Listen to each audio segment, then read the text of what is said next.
CMR jewellers సువర్ణ సంక్రాంతి సంబరాలు బంగారు ఆభరణాలపై 1050% తగ్గింపు. మీరు ప్రదేశంలో ఉన్నారనుకోండి, లిఫ్ట్ కోసం ప్రయత్నిస్తారనుకోండి, అతను ఆ ప్రాంతంలో వెళ్తున్నాడంటే చిరునవ్వుతో మీకు లిఫ్ట్ ఇస్తాడు.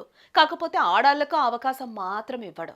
అదేంటి, ఆడాలంటే అతను సిగ్గుపడతాడా ఏంటి అనుకుంటున్నారు కదా? కాదు కాదు, అతడికి మగాళ్ళంటే మహాప్రేమ. ఆ ప్రేమ ఎలాంటిది అంటే, ఆ లిఫ్ట్ ఇచ్చిన తర్వాత జరిగే తతంగం ఏంటి? Let us watch this story.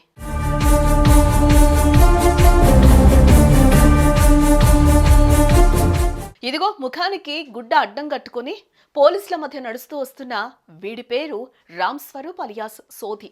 Punjab రాష్ట్రం గర్హశంకర్ చౌరా గ్రామస్తుడైన ఇతని వయసు 33 ఏళ్లు.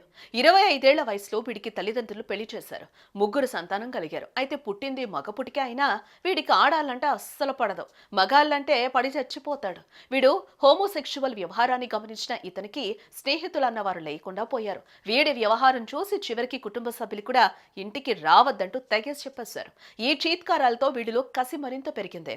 హోమోసెక్షువల్ కాస్త సైకోలాగా మారిపోయాడు. ఆ క్రమంలో కరుడుగట్టిన హంతకుడయ్యాడు.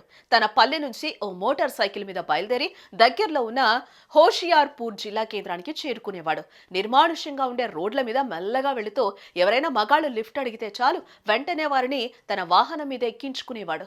దగ్గర మార్గంలో గమ్యస్థానం చేరుస్తానని వారికి మాటలు చెప్తూ జనసంచారంలోని ప్రాంతంలోకి తీసుకెళ్లి వాహనం మీద నుంచి దింపి వారి మీద దాడి చేసి చంపేయడం, వారి దగ్గరున్న సొమ్ములు దోచుకోవడం, ఆ తర్వాత తన వికృతమైన కోరిక తీర్చుకోవడం, తిరిగి గుట్టుగా గ్రామానికి చేరుకోవడం చేసేవాడు.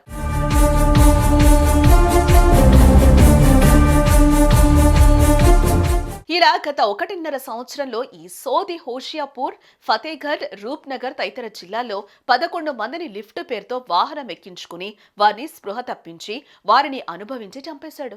ఈ సీరియల్ డెత్స్ పోలీసులకు సవాల్గా మారాయి. చనిపోయిన ప్రతి వ్యక్తి మీద అత్యాచారం జరిగిందని డాక్టర్లు చెప్పడంతో పోలీసులే ఆశ్చర్యపోయే పరిస్థితి తలెత్తింది. ఆ తర్వాత ఈ సీరియల్ కిల్లర్ కోసం వేట ముమ్మరమైంది.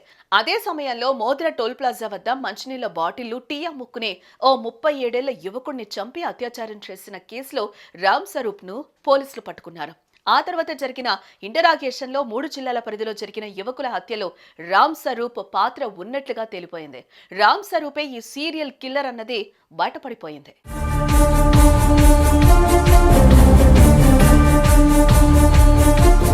తనకి పెళ్లై పిల్లలున్నా సరే మగాళ్ళని చూస్తే తన మనసు చలించిపోతుందని, అందుకే లిఫ్ట్ అడిగిన వాళ్ళని తీసుకెళ్లి చంపి అత్యాచారం చేసేవాడని రామ్ స్వరూప్ పోలీస్ ఇంట్రాగేషన్ లో వెల్లడించాడు. ఇతడి అసలు స్వరూపం బయటపడిన తర్వాత అతను నివసించే పల్లెవాసులే కాదు, భార్యతో పాటు అతని కుటుంబ సభ్యులు సైతం రామ్ స్వరూప్ ను బహిరంగంగా ఉరితీయాలంటూ కామెంట్ చేశారు.